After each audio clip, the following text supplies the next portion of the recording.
bawat sarap sa pagtitinginan natin. Sana ay di na mawakas itong awit ng pag-ibig. Awit natin ay wag na wag mong kalimutan.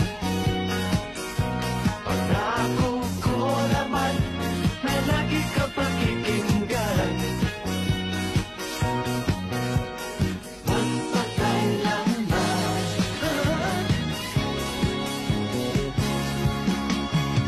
Ang isang pag-ibig ay parang lansangan, dapat dalawahan. Kaya't sa ating awit tayo ay magbigayan. Lagi mong tatandaan na kahit sa anong sitwasyon,